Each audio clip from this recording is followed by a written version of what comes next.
الطيبين الطاهرين المعصومين لعنة الله على أعدائهم أجمعين من يومنا هذا إلى يوم الدين. ما بعد فقد قال الله سبحانه تبارك وتعالى في كتابه المبين وهو أصدق الصادقين والذي جاء بالصدق وصدق به أولئك هم المتقون.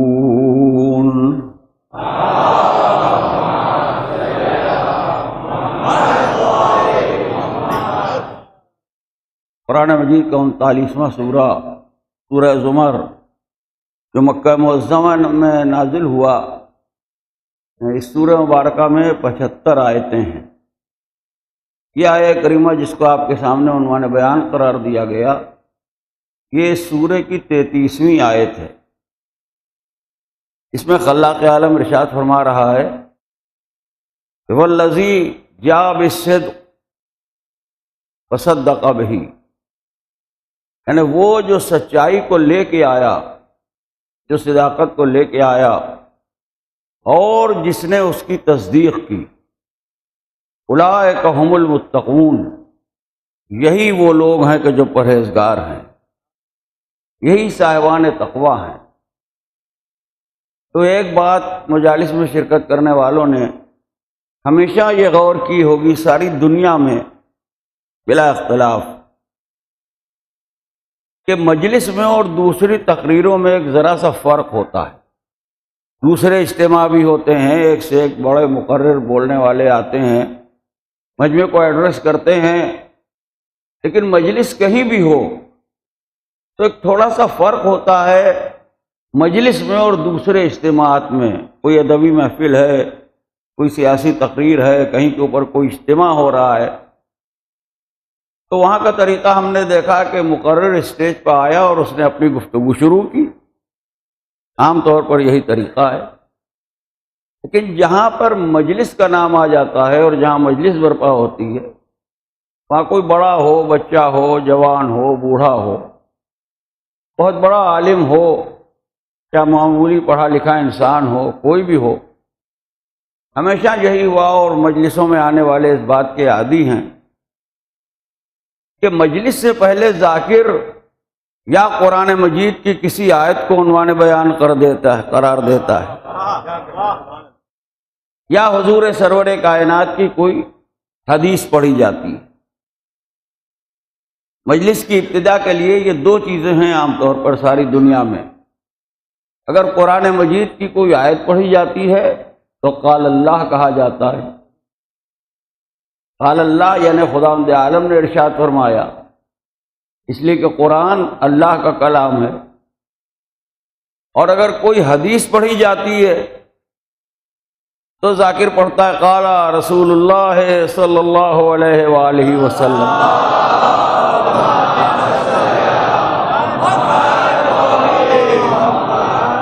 رسول اللہ صلی اللہ علیہ وآلہ وسلم نے ارشاد فرمایا. بڑی مجلس ہو، چھوٹی مجلس ہو، بڑا مجمع ہو، چھوٹا مجمع ہو، انڈیا میں ہو، دنیا کے کسی حصے میں ہو، کسی گاؤں میں ہو، کسی شہر میں ہو، کسی بستی میں ہو، یا مجلس قال اللہ سے شروع ہوتی ہے یا مجلس قال رسول اللہ سے شروع ہوتی ہے. ہم عادی ہی اس کے ہیں کہ یا اللہ کی سنتے ہیں یا رسول کی سنتے ہیں.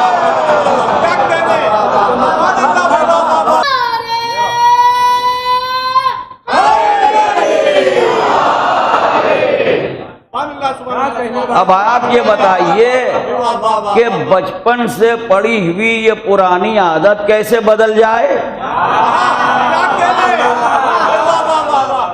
جو لوگ کہتے ہیں کہ آپ ہماری نہیں سنتے، ہم نے آپ کی سنی کب ہے جو آج سنیں؟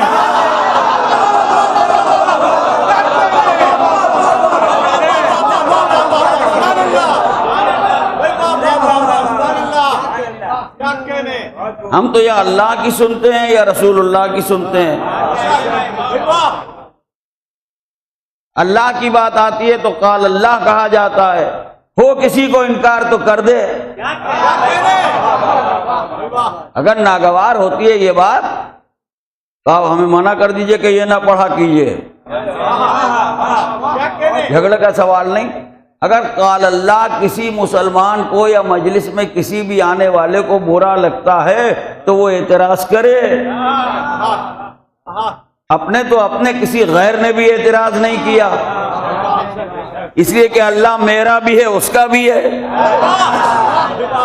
اسلام پیغام انسانیت ہے، پوری بشریت کے لیے۔ اب اس کے بعد معاملہ آیا قال رسول اللہ، رسول اللہ نے ارشاد فرمایا، آج تک تو کسی نے اعتراض نہیں کیا،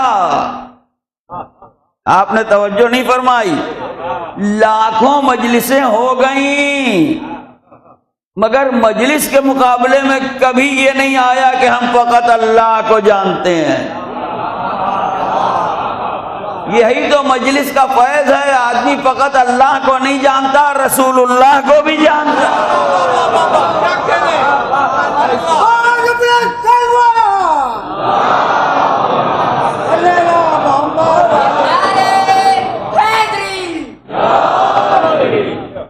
مجلس میں بیٹھنے والا کبھی کوئی یہ نہیں کہتا کہ ہم رسول اللہ کو نہیں سننا چاہتے، ہم تو فقط اللہ کو جانتے ہیں، ہم اللہ کے علاوہ کسی کو کیا جانے، اللہ اللہ کیجئے۔ اسی لیے تو صحابہ کے مجمع میں نواسے کو گود میں لے کے گئے تھے، بھری مسجد میں جہاں صحابہ کرام کا مجمع تھا، مسجد چھلک رہی تھی، مہاجرین بھی موجود تھے، یعنی مکے والے جو ہجرت کر کے آئے تھے، انصار بھی موجود تھے، یعنی مدینے والے، مہاجرین کا بھی مجمع تھا، انصار کا بھی مجمع تھا، سارا مجمع صحابہ کرام کا مجمع تھا۔ لوگ کہتے ہیں آپ صحابہ پر نہیں پڑھتے، ارے آ کے سنیے جبھی تو سمجھ میں آئے پڑھتے ہیں کہ نہیں پڑھتے ہیں۔ ہم اصحاب کا ذکر کر رہے ہیں، مسجد النبی میں ایک صحابی ہے، یہاں سے لے کے وہاں تک جو بھی بیٹھا ہے 100% صحابی ہے، عام مسلمان نہیں ہے، عام مسلمان نہیں ہے۔ صحابیت کی جتنی بھی کنڈیشنز ہیں، صحابیت کے جتنے بھی شرائط ہیں، وہ سب موجود ہیں جو مسجد النبی میں بیٹھے ہوئے ہیں۔ اس لیے کہ علماء اسلام کہتے ہیں جس نے حضور کی ایک مرتبہ زیارت کی ہو وہ صحابی رسول ہے۔ کیا یہ کہ 2 رکعت نماز بھی پڑھی ہو؟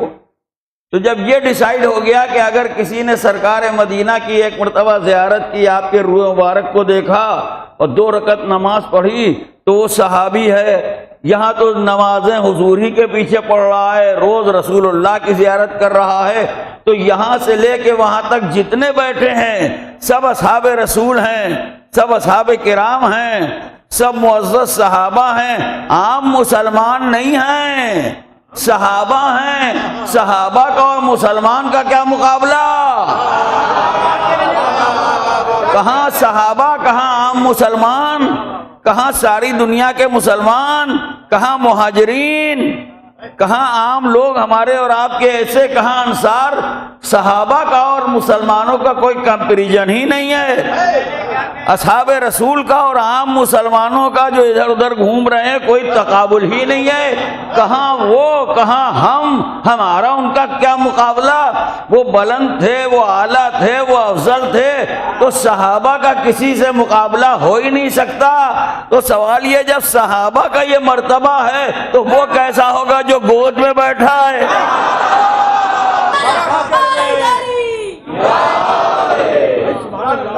یہ رسول اللہ کی گود ہے۔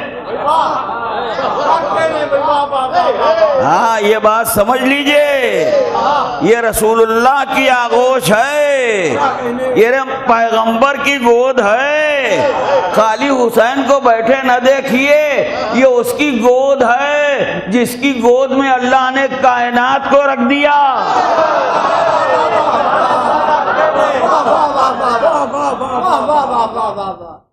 لولاک لما خلقت الافلاک، حبیب اگر میں تمہیں نہ پیدا کرتا، افلاک کو نہ پیدا کرتا، جو کچھ ہے پیغمبر کا طفیل ہے، جو کچھ ہے پیغمبر کا صدقہ ہے، نور اول سرور کائنات ہیں، اول ما خلق اللہ نوری، سب سے پہلے اللہ نے میرے نور کو خلق کیا، کائنات کا آغاز نور محمدی سے ہوا، کائنات کی ابتدا نور محمدی سے ہوئی، خاک تو محمد کا صدقہ ہے، اصلی تو جو ہے وہ نور ہے، یہی سبب ہے کہ بستر پہ سلایا تو نور کو سلایا۔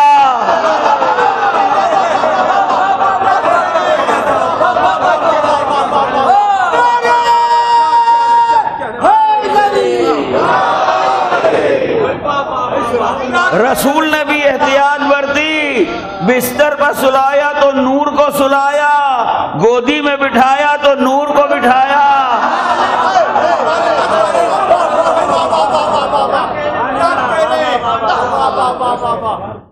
پشت پر جگہ دی تو نور کو جگہ دی، دوش کو بلند کیا تو نور کو بلند کیا، سورہ برات بھیجا تو نور کے ہاتھ بھیجا، خیبر کا عالم دیا تو نور کو۔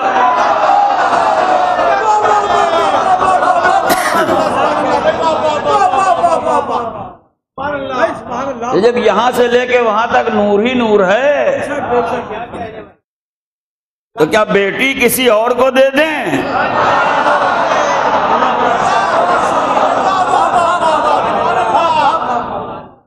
ہمارے ایسے چھوٹے موٹے لوگ اور ان کی یہ ہمت اور یہ جرت، ہمارا نہ کوئی اسٹیٹس ہے نہ کوئی حیثیت ہے، اس کے بعد ہم کہتے ہیں یہ ہمارے برابر کے تھوڑی ہیں، وہ ہمارے برابر کے تھوڑی ہیں، ہمارا ان کا کیا مقابلہ، ہمارا ان کا کوئی جوڑ ہے؟ مطلب جب ہمارا اور کسی کا کوئی جوڑ نہیں ہے تو رسول کا کس کا جوڑ ہے؟ جو کہہ رہا ہے اول ما خلق اللہ نوری، سب سے پہلے اللہ نے میرے نور کو خلق کیا۔ بیٹی کا معاملہ تو بڑا سینسٹیو ہوتا ہے نا، بڑا حساس ہوتا ہے، کھیل نہیں ہے، رشتہ لے کے جانے والا بھی گھبراتا ہے کہ کہیں ناراض نہ ہو جائیں، کہیں برہم نہ ہو جائیں، برابر کا رشتہ دیکھا جاتا ہے، برابر کا جوڑ ہو تب دیکھا جاتا ہے۔ چجائے کہ محمد کے گھر کی بیٹی، سرور کائنات کے گھر کی بیٹی، تاجدار انبیاء کی بیٹی، جو کائنات میں سب سے بڑا ہے اس کی بیٹی، تو پھر داماد کیسا ہو؟ تو جب بیٹی محمد کے گھر کی ہے تو کم از کم بیٹا تو خدا کے گھر کا ہو۔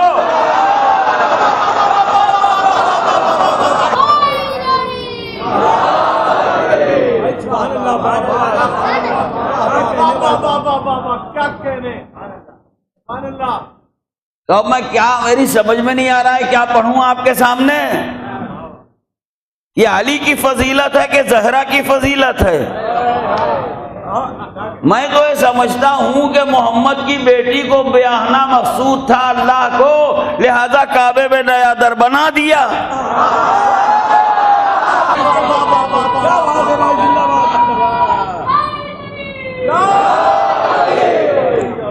جبھی جناب قمر جلالوی نے مطلع کہا، شعراء بھی بیٹھے ہیں سب ایک سے ایک، کہ مرتضیٰ کو خانہ زادے رب اکبر دیکھ کر، مرتضیٰ کو خانہ زادے رب اکبر دیکھ کر، بیاہ دی بیٹی پیغمبر نے بڑا گھر دیکھ کر۔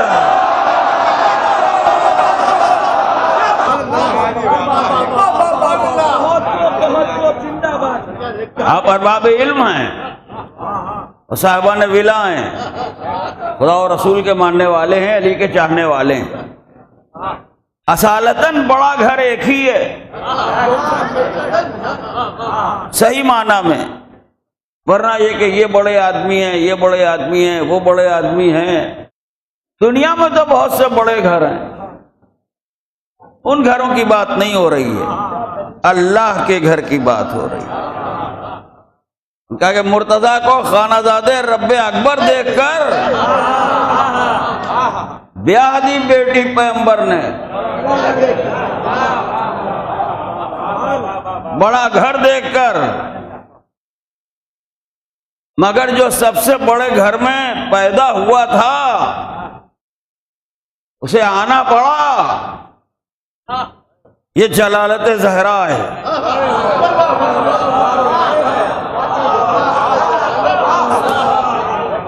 یہ عظمت صدیقہ طاہرہ ہے، ورنہ ہماری جانیں نثار ہو جائیں۔ علی کی بڑائی کی کوئی حد نہیں ہے۔ جبرائیل ان کے خادم ہیں، ملائکہ ان کے پروردہ ہیں، ساری کائنات قبضے میں ہے۔ نہ پیغام لے کے بھیجنے کسی کو، کہا نہیں یہ منزل بہت بلند ہے، یہ منزل جو ہے یہ بہت بلند ہے۔ جبھی تو کہہ دیا تھا کہ اگر علی نہ ہوتے تو فاطمہ کا کوئی ہو نہ تھا۔ اور فرمایا آپ نے بڑا گھر، سبحان اللہ، السلام علیکہ یا امیر المومنین، میں آپ کی بڑائی کے قربان جاؤں۔ یا مولا یہ ذکر تو یہیں پر روک رہا ہوں، آپ کی بڑائی کے قربان جاؤں۔ جو کائنات سے سب سے بڑے گھر میں پیدا ہوا اسے علی کہتے ہیں۔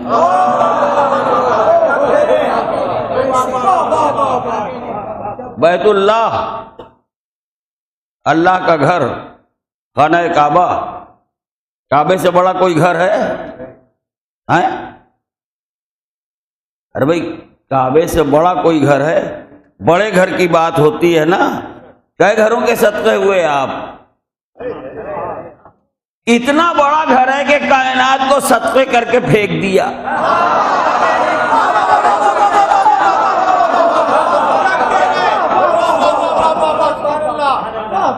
اتنا بڑا گھر ہے،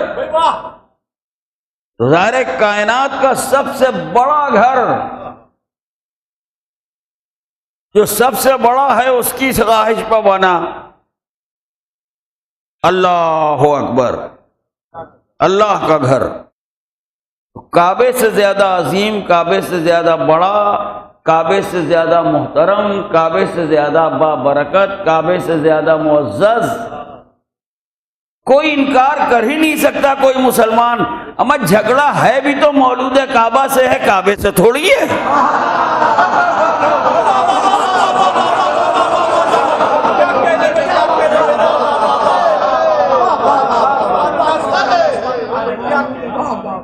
کعبہ شریف، کعبہ شریف، کعبہ شریف سب کہتے ہیں کہ نہیں؟ ساری دنیا کہتی ہے کعبہ شریف، ہم بھی کہتے ہیں کعبہ شریف۔ کعبہ سب گھروں کا ایسا نہیں ہے، شریف ہے، مگر نجف اشرف ہے۔ ایک نعرہ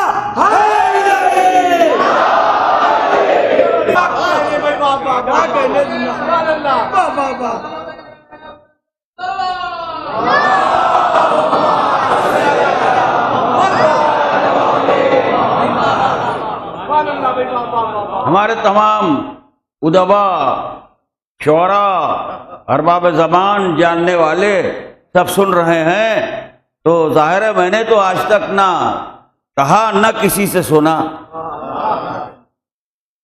نہ نجف شریف کسی کو کہتے ہوئے سنا، نہ کبھی کہا۔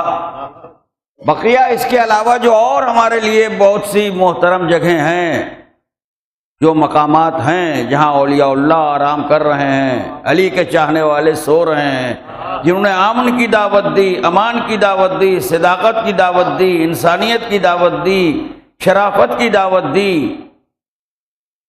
جن کا یہاں ہندو مسلمان سکھ عیسائی بڑے چھوٹے کا کوئی فرق نہیں ہے، کسی پروفیشن کا آدمی ہو، کسی مذہب کا آدمی ہو، کسی شہر کا آدمی ہو، کسی گاؤں کا آدمی ہو، کسی دیہات کا آدمی ہو، آ سکتا ہے، ان کے دروازے سب کے لیے کھلے ہوئے ہیں۔ یہ کون ہے؟ یہ ہمارے صوفیاء کرام ہیں،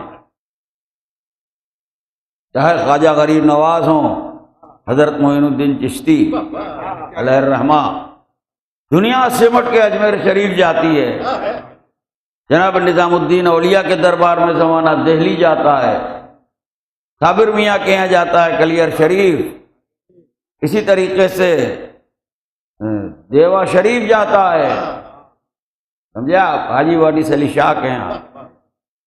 آپ کو جنتری یا کوئی ایسی چیز اٹھا کے دیکھیں، کتاب، تو آپ دیکھیں گے کہ کتنے عرس ہوتے ہیں ہمارے ہندوستان میں، سینکڑوں عرس ہوتے ہیں اور کوئی جگہ خالی نہیں، بریلی ہو، رودولی ہو، کوئی بھی جگہ ہو، لکھنؤ ہو، کلکتہ ہو، بمبئی ہو، اتنے صوفیاء جنہوں نے دعوت دی، امن کی دعوت دی، سکون کی دعوت دی، اطمینان کی دعوت دی، اور ان کے نام پر کوئی جھگڑا نہیں ہوتا، ان کے نام پر کوئی فساد نہیں ہوتا، ان کے نام پر کوئی لڑائی نہیں ہوتی۔ جناب شرف الدین اللہ مقامہ امروہے میں آرام کر رہے ہیں، تو کس کس جگہ کا میں نام لوں اور کس کس کا تذکرہ کروں؟ تو یہ جتنے آرام کر رہے ہیں، ہم اجمیر شریف کہتے ہیں، ہم کلیر شریف کہتے ہیں، ہم دیوا شریف کہتے ہیں، ہم بریلی شریف کہتے ہیں، سارے مسلمان کہتے ہیں، مگر جہاں نجف کا نام آیا سب نے کہا نجف اشرف، کیونکہ نجف اشرف ہے، سپرلیٹو ڈگری، لہذا دنیا کے جتنے شریف ہیں وہ نجف والے کو اپنا پیر مانتے ہیں۔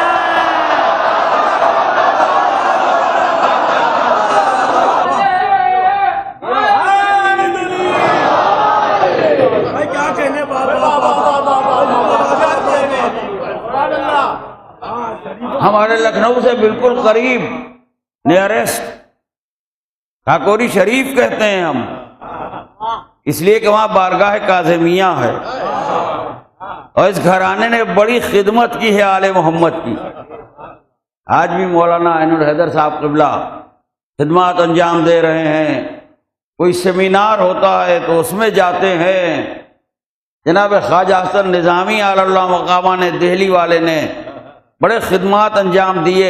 ان سب کی دعوت جو ہے وہ محبت ہے، محبت کے نام پر بلاتے ہیں، یکجہتی کے نام پر بلاتے ہیں، امن کے نام پر بلاتے ہیں، اتحاد کے نام پر بلاتے ہیں۔ لیکن عجیب و غریب معاملہ ہے، یعنی 3 گروہ ہیں بڑے مسلمانوں میں، امامت کے ماننے والے شیعہ کہے جاتے ہیں، سلسلہ خلافت کے ماننے والے سنی کہے جاتے ہیں، ان میں بھی چوتھے حضرت علی ہیں، امامت میں پہلے ہیں، خلافت میں چوتھے ہیں۔ لیکن یہ تیسرا گروہ جو ہے خانقاہوں والا، صوفیوں والا، اس کا مزاج تھوڑا سا ہٹ کے ہے، اس لیے کہ اگر سنی علی کو مانتے ہیں تو اور لوگوں کو بھی مانتے ہیں، ہم حضرت علی کو مانتے ہیں تو رسول اللہ کو بھی مانتے ہیں، علی ولی اللہ سے پہلے ہم رسول اللہ بھی کہتے ہیں۔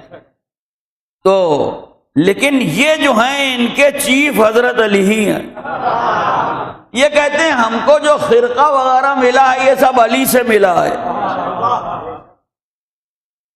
تو پھر وہ اشرف کیسے نہ ہو؟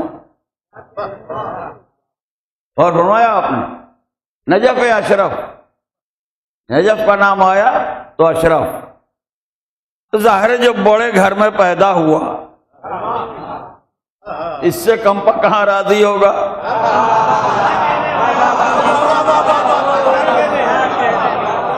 جو سب سے بڑے گھر میں پیدا ہوا وہ آرام کرنے کے لیے بھی بڑی جگہ چاہے گا، تو ادھر آدم موجود ہیں، ادھر نوح موجود ہیں، وہ علی آرام کر رہے ہیں، تو علی سب سے بڑے گھر میں پیدا ہوئے، کائنات کا سب سے بڑا گھر قرآن کیا کہہ رہا ہے؟ ان اول بیت وضع للناس للذی ببکۃ مبارکا وہدی للعالمین فیہ آیات بینات مقام ابراہیم ومن دخلہ کان آمنا۔ یہ سونے کے تاروں سے خانہ کعبہ کے پردے کے اوپر لکھی ہوئی ہے یہ آیت، بہت نمایاں طریقے سے سونے کے تاروں سے آیت لکھی ہوئی ہے، اور جو غلاف کعبہ ہے اس کی تو قیمت کی کوئی حد ہی نہیں ہے، وہ کروڑوں روپے کا ہے، کروڑوں روپے کا پردہ ہے اور لاکھوں روپے کی لکھائی ہے اس کے اوپر، اور وہ ہر سال بدلا جاتا ہے۔ جو قوم کے خیر خواہ ہیں انہیں پردے سے کوئی ضد نہیں ہے۔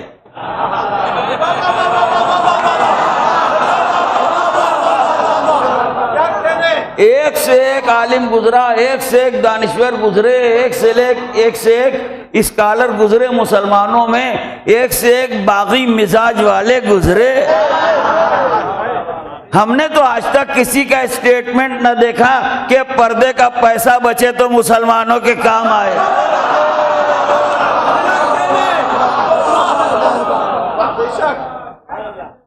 ویلو اس کی اتنی ہے کہ ہزاروں لڑکیاں بیاہ دی جائیں، جب نظر آتی ہے مجلس کی شیرمال نظر آتی ہے، خمیری روٹی نظر آتی ہے۔ اس کپڑے سے کیا فائدہ، اس پٹکے سے کیا فائدہ، اس فریرے سے کیا فائدہ؟ اما کبھی علم اٹھایا ہو تو جانو۔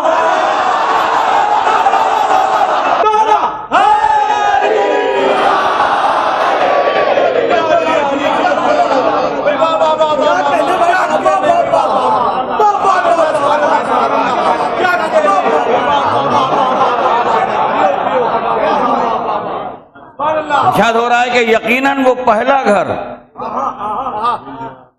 ان اول بیت وضع للناس، جو لوگوں کے لیے بنایا گیا۔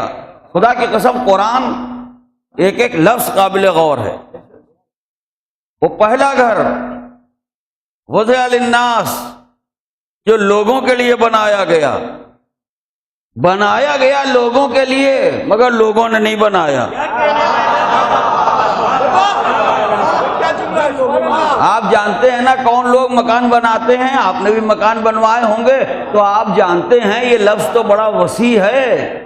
لوگ یا لوگوں، کون لوگ کھانا پکاتے ہیں آپ جانتے ہیں، کون لوگ کپڑے سیتے ہیں آپ جانتے ہیں، کون لوگ دوا لکھتے ہیں آپ جانتے ہیں، کون لوگ مقدمہ لڑتے ہیں آپ جانتے ہیں، کون لوگ مکان بناتے ہیں آپ جانتے ہیں۔ تو مکان بنوانے کے لیے آپ کسی ڈاکٹر کے پاس تو جاتے نہیں، کسی وکیل کے پاس تو جاتے نہیں، کبھی کسی خیاط کے پاس تو جاتے نہیں کہ تم نے میرا سوٹ لاجواب سیا ہے، میں چاہتا ہوں مکان بھی ویسا ہی بنے جیسا سوٹ ہے۔ کہا خیاط کیا جانے مکان بنانا، اور اللہ کہتا ہے وضع للناس، لوگوں کے لیے بنایا گیا۔ تو وہ اوروں کے گھر ہیں جو لوگ بناتے ہیں۔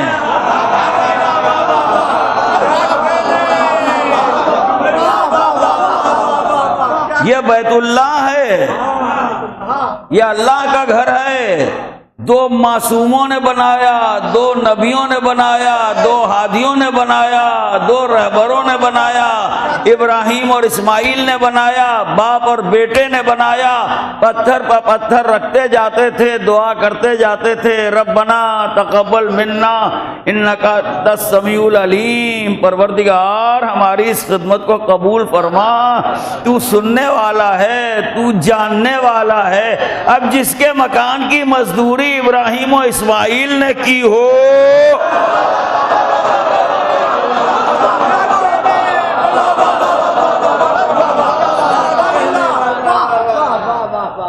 ہم پر یہ الزام ہے کہ ہم نبیوں سے علی کو بڑھا دیتے ہیں۔ ہم نہ کسی کو بڑھاتے ہیں نہ کسی کو گھٹاتے ہیں۔ ہم نے قرآن میں یہ پڑھا ہے کہ جس گھر میں علی پیدا ہوئے اسے ابراہیم و اسماعیل نے بنایا ہے۔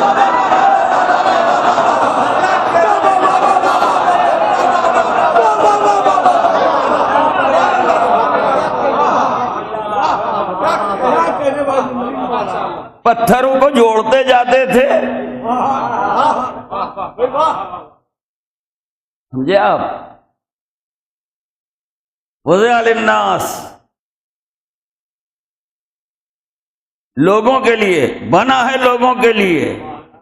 اگر لوگوں نے نہیں بنایا تو معصوموں نے بنایا، تو نبیوں نے بنایا ہے. جب خطا کا ہاتھ مکان میں نہ لگنے دیا،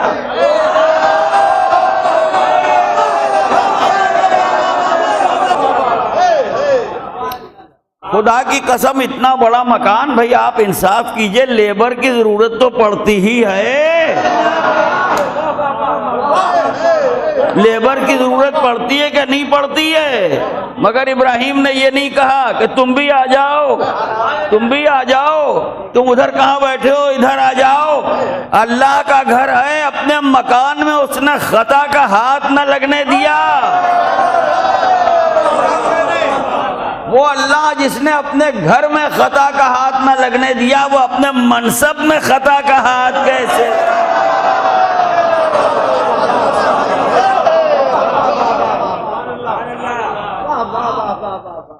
للذی ببکۃ مبارکا وہدی للعالمین، جو مکہ مبارکہ میں ہے.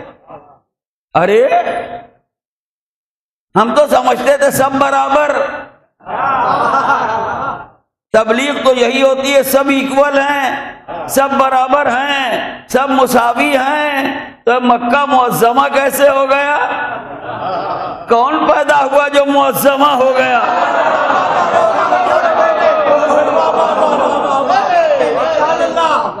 معظم ہو گیا. وضع للناس للذی ببکۃ مبارکا، جو مکہ مبارکہ میں، وہدی للعالمین، عالمین کے لیے ہدایت ہے. ارے مکان عالمین کے لیے ہدایت ہے، مکان عالمین کے لیے ہدایت ہے. علی مٹھی بھر لوگوں کے لیے ہدایت ہے. یہ کیا بات ہے؟ وہ بھی مشکل کشا عالم ہے.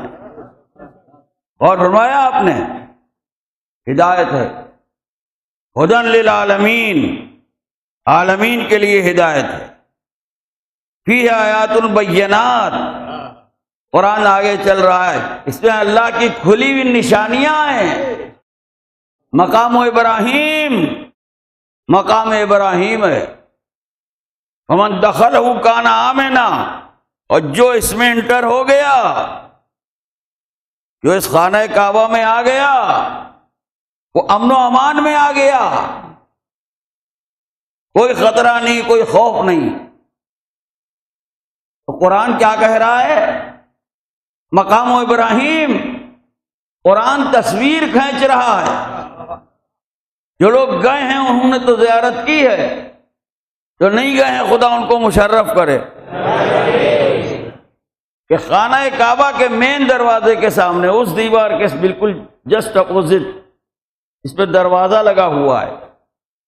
ایک سنہرا گولڈن بڑا سا پنجرا ایسا ہے، اور ہم کیا کہیں، اس جگہ کو مقام ابراہیم کہا جاتا ہے. اور نماز طواف وہیں پڑھی جاتی ہے.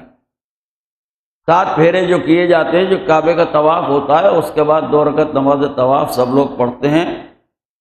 تو علماء نے کہا کہ کم از کم اس طرح پڑھے کہ لوگ یہ محسوس کریں کہ مقام ابراہیم سے قریب نماز پڑھ رہا ہے. ورنہ مجمع اتنا ہوتا ہے کہ ہر آدمی قریب تو پہنچ نہیں سکتا، پھر بھی چاہتا ہے جتنا ہم قریب ہو سکتے ہیں قریب ہو جائیں. تو وہ ایک پنجرا ایسا ہے، اور اس کے اندر پریزرو کیا گیا ہے وہ پتھر جس پر کھڑے ہو کے جناب ابراہیم نے کعبہ بنایا تھا. وہ پتھر خانہ کعبہ کے سامنے، اللہ کے گھر کے سامنے سیف کیا گیا ہے، اور اس پر جناب ابراہیم کے پہائے اقدس کے نشانات ہیں. مسلمانوں یہ خلاف توحید تو نہیں آئے؟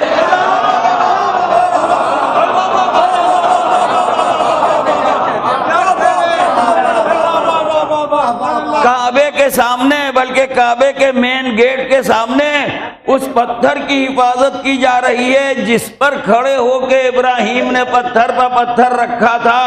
پیروں کے نشانات دکھائی بھی دیتے ہیں چونکہ بڑے بڑے شیشے لگے ہوئے ہیں، بہت سے لوگ بوسہ بھی دیتے ہیں، شیشے کو چومتے بھی ہیں، کوئی یہ نہیں کہتا کہ کیا چوم رہے ہو۔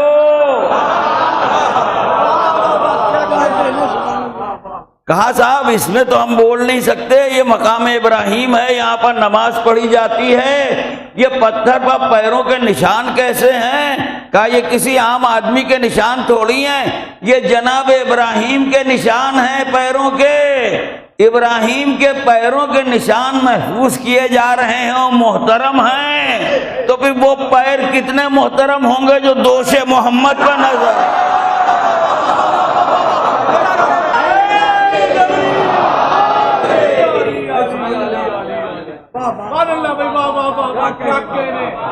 تو عزیزوں یہ ہے کعبہ۔ کہاں تک کعبے کا تذکرہ کروں؟ حاجی طواف کرتا ہے، اس کے بعد 2 رکعت نماز پڑھتا ہے وہی مقام ابراہیم کے قریب، اور نماز کے بعد رخ کرتا ہے صحیح کرنا ہے، ابھی کوہ صفا اور کوہ مروہ کے درمیان 7 پھیرے کرنا ہے، دوڑنا ہے، مگر اس سے پہلے یہ ہے کہ زمزم سے گزریے۔ اسلام کیا کہتا ہے، شریعت کیا کہتی ہے؟ زمزم سے گزریے، اس پانی سے گزریے جہاں زمین پر اسماعیل نے ایڑیاں رگڑی تھیں اور چشمہ نکلا تھا، اور حکم یہ کہ آپ اس پانی کو پیجئے، اپنے سر پر اور سینے پر جسم پر چھڑکیے اس پانی کو، یہ بابرکت ہے۔ زمزم کا پینا بھی اسلام ہے، سینے پر چھڑکنا بھی اسلام ہے، سر پر ڈالنا بھی اسلام ہے۔ یہ کوئی رسم نہیں ہے، یہ کوئی عادت نہیں ہے۔ اور پھر ہندوستان والے خالی چھڑک کے اور آنکھوں سے لگا کے اور پی کے اور سر اور سینے کے اوپر ڈال کے مطمئن نہیں ہوتے، کہتے ہم لے کے جائیں گے۔ کہاں لے کے جائیں گے؟ کہا اپنے وطن لے کے جائیں گے۔ ہمارے گاؤں والے کیا کہیں گے؟ ہمارے شہر والے کیا کہیں گے؟ ہمارے دیہات والے کیا کہیں گے؟ کیوں؟ کیا کہنے کا کیا مطلب ہے؟ وہ کہیں گے حج کو گئے تھے تبرک نہیں لائے۔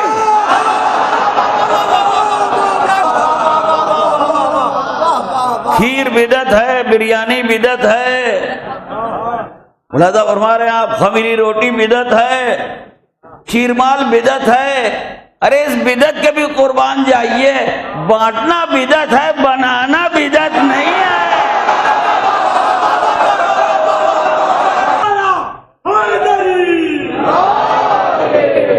مجلس میں بانٹنا تو بدعت ہے،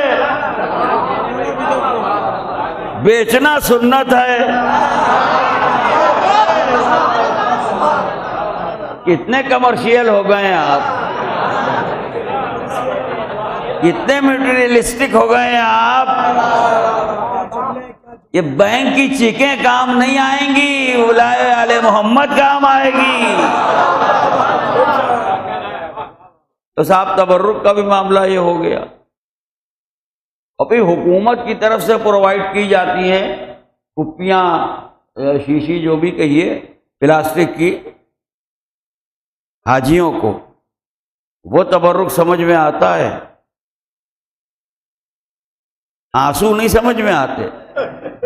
بس تمام کر رہا ہوں، وقت بھی ہو گیا، بقیہ چیزیں بعد میں پڑھوں گا، تمام چیزیں رہ جاتی ہیں۔ بات نکلی تھی ایک دن، ایک جملہ میں نے کہا تھا، رلانا اور ہے، رونا اور ہے۔ ہمارا کام رلانا نہیں ہے، خدا جانتا ہے۔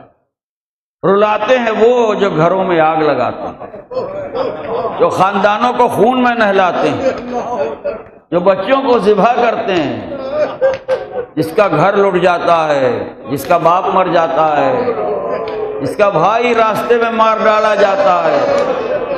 جس کا شوہر مار ڈالا جاتا ہے اس کی زوجہ روتی ہے، جس کے گھر سے جنازے نکلتے ہیں اس گھرانے کے لوگ روتے ہیں،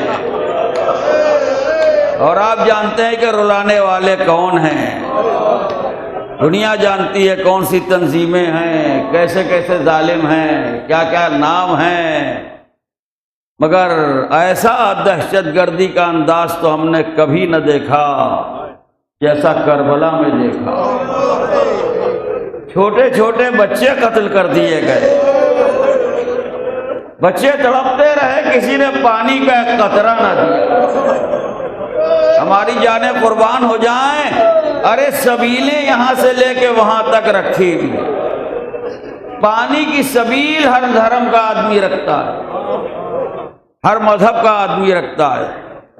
کئی برس میں نے گجرات میں بھی محرم کیا، بھاونگر اور احمد آباد وغیرہ میں جگہ جگہ بینر لگے ہوئے گجراتی میں، سبیل نظر حسین، سبیل نظر حسین، سبیل نظر حسین۔ یہ سبیل کس نے رکھی ہے؟ کہ ہمارے ہندو بھائیوں نے سبیل رکھی ہے۔ پیاسے کو پانی پلانے میں ہندو اور مسلمان کا کوئی فرق نہیں۔ ہائے فاطمہ کا لال، ہائے علی اصغر کی پیاس، ہائے سکینہ بی بی، واہ محمدہ۔ چھوٹے چھوٹے بچے ہاتھوں میں کوزے لیے ہوئے، آلاتش آلاتش آلاتش، اسی پیاس میں میدان میں جانا، اسی کمسنی میں تلوار نکالنا، لشکر سے جہاد کرنا اور لڑنا۔ ہائے ثانی زہرا کے دونوں لال، ارے اون محمد، ایک ماں کے دو بیٹے نرغہ آدھا میں گھرے ہوئے ہیں، بڑا بھائی بھی تلوار چلا رہا ہے، چھوٹا بھائی بھی تلوار چلا رہا ہے، آگے بڑھتے چلے جا رہے ہیں۔ علمان علمان کی صدائیں بلند ہو رہی ہیں، لوگ کہہ رہے ہیں تمہیں خبر ہے جعفر کے پوتے لڑ رہے ہیں، علی کے نواسے لڑ رہے ہیں، مگر ہائے 3 دن کی پیاس، ہائے 3 دن کی پیاس، یہ وہ لڑ رہے ہیں جنہیں پانی کا ایک قطرہ نہ ملا، جنہیں پانی کا ایک قطرہ نہ ملا۔ تاریخ کہتی ہے دونوں بھائی ایک ساتھ لڑ رہے تھے، کسی کی مجال نہ تھی کہ سامنے آ کے لڑے، آخر میں لشکر کے کچھ لوگ بیچ میں آ گئے، دونوں بھائیوں کو الگ الگ کر دیا۔ اب جب بھائی الگ الگ ہوئے، لشکر نے چاروں طرف سے بڑے بھائی کو گھیر لیا، ایک حصے نے چھوٹے بھائی کو گھیر لیا، تلواریں چلنے لگیں، تیر برسنے لگے، نیزے مارے جانے لگے، پتھر برسنے لگے۔ تو بھائی نے بھائی کو دیکھا، کہا بھیا ہمارا رخ دریا کی طرف تو نہیں آئے، اماں نے منع کیا تھا، اماں نے منع کیا تھا کہ دریا کی طرف رخ نہ کرنا۔